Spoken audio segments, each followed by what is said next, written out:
Subcompact sedans today aren't the tiny vehicles that we saw from 2 decades ago that were bare and basic. I mean, these things now are larger, grander, and as elaborate and appointed as bigger models.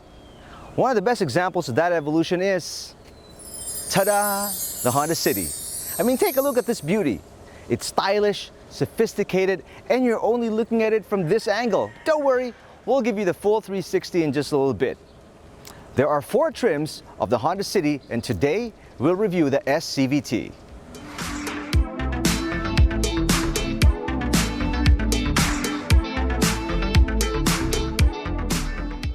I don't know if you have noticed, but the City stretches 15 feet long. Now that's longer than any Civic except for the latest generation. One of the things that make the City really classy is this thick chrome trim over the grille. It gives off a smaller dose of that Accord Civic vibe. Now you could be fooled into thinking these are LED headlamps, but they're not. It's just the fancy design. It uses halogen projector type. It doesn't have fog lamps, so you get black plastic trim down here. There's a deep crease here that gives the City character, hence it's called a character line, and a groove below it gives it more curves. Now because of the longer wheelbase, the tail suffers a bit and is shortened. It's still very shapely and actually looks like the rear of the old Mazda 6. These are LED taillights, and there's an LED high mount stop lamp, a shark's fin antenna, and reflectors are over here. Now all in all, it's still probably one of the best looking subcompacts in the segment. It's more elegant than sporty, so even with the taffeta white color, it can distinguish itself from the Almera, the Vios, and all its other rivals in the segment.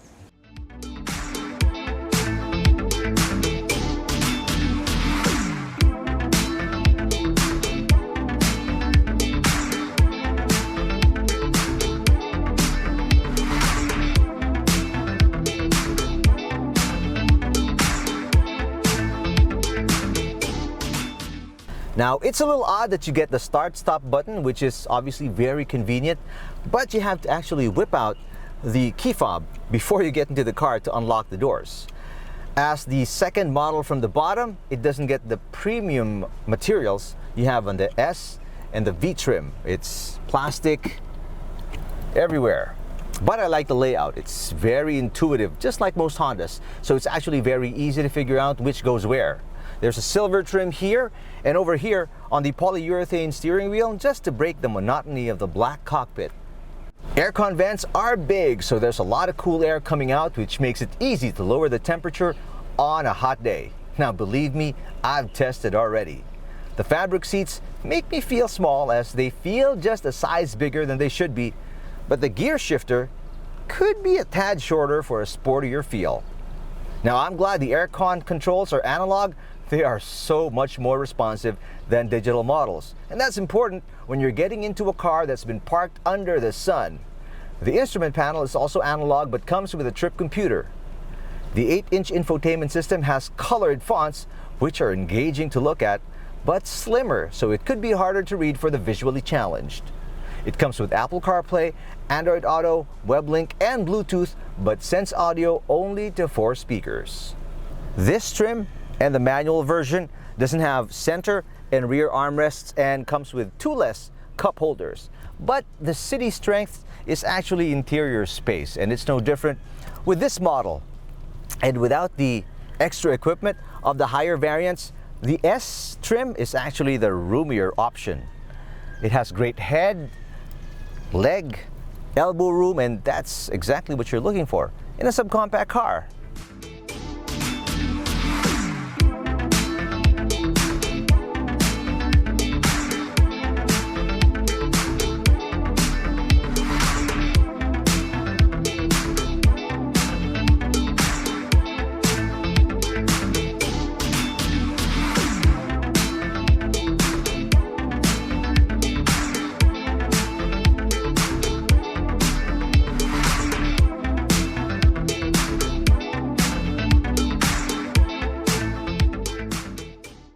Now under the hood is a better version of the 1.5 liter engine because now it has double overhead camshafts which help up the power to 121 PS.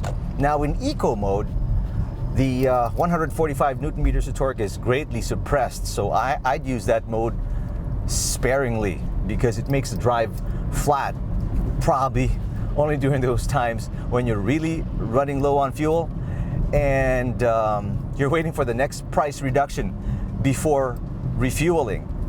In normal mode, it's pretty lively for a 1.1 ton vehicle. Acceleration is quick in low city speeds, but because it uses a small displacement engine, you better be judicious when you're overtaking on the highway or on national roads when you're going fast, because it won't have the same kind of pull. Now, it uses a CVT, which makes it very fuel efficient because the gearbox handles and controls the engine speed range very well. Steering, handling is light, even in low or fast speeds, that's really nothing new in this category. When it comes to comfort, the ride is much smoother and softer, so obviously comfort is higher, but it could do better when it comes to noise, vibration, and harshness dampening, as sometimes when the roads are really bad, it sometimes overpowers my 80s playlist. It still uses drum brakes at the back, which helps make the overall cost of the vehicle lower and it's easier to maintain, but it does fade faster and it doesn't handle heat as well as the front's disc brakes. Now, even for an entry-level CVT model, this comes with a comprehensive set of safety features. It has hill start assist, emergency stop signal, vehicle stability assist with agile handling assist. Now, that last part applies light braking force to the inner wheels when you're turning in and to the outer wheels as you straighten out to increase responsiveness and stability. The only thing it doesn't come with are side curtain airbags and the multi-view reverse camera.